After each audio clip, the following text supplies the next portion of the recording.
Just kind of switching my whole training program around with a guy named Chico Orlando and a guy named Johnny, and just the way that he programmed my lifts and not worrying so much about heavy weight, but more how fast I can move the weight, and then speed and agility, how fast I can move my feet in and out of cuts and stuff like that.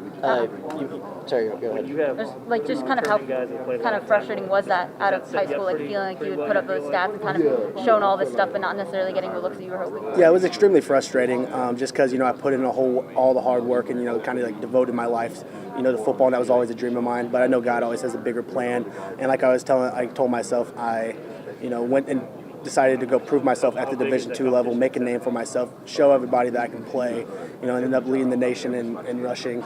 And then I thought, when the opportunity presented itself to walk on here, I just took that leap of faith and did it.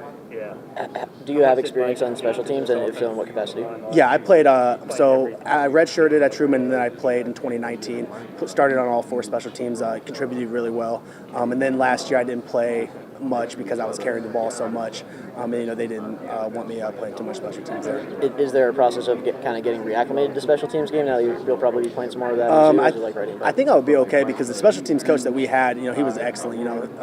He's one of the best coaches I think I've ever had, and just the way he taught me technique and stuff like that. That I still have his muscle memory now. So thanks, Cody.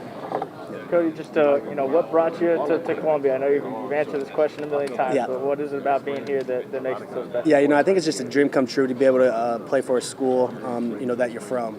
Being from Missouri and being from St. Louis, and I know the culture that Coach Drink is building here with everybody. Just the group of guys I've already met. They're fantastic. I've already a part of a brotherhood. Only been here, a little over a month. Just they're really building something extremely special here, and you can see that with the recruiting class they brought in, with the guys that are already here. It's definitely something special.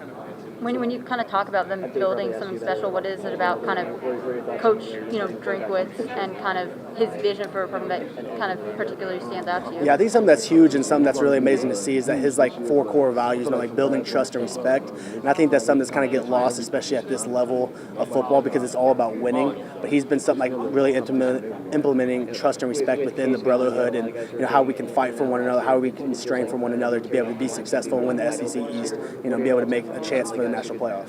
Cody, Nate said that you're his lifting partner. Yeah. So what's your guys' relationship as 2 new guys playing the same position? Yeah, no, it's been actually really well. We bounce really well off each other. We push each other extremely hard. We're always getting extra work in outside of lifting groups. So I think, especially Nate coming from that level at Stanford, he's been able to give me so much advice on how I can improve and how I can acclimate myself to be able to compete and hopefully contribute to the team.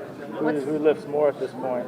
We're pretty much even. Of course, we differ in some different areas. I'm a little stronger in bench press and upper body, but he's a fast kid, so especially it's really fun training with him speed wise because he's so fast. So it pushes me to try to catch up to him and makes me faster as well.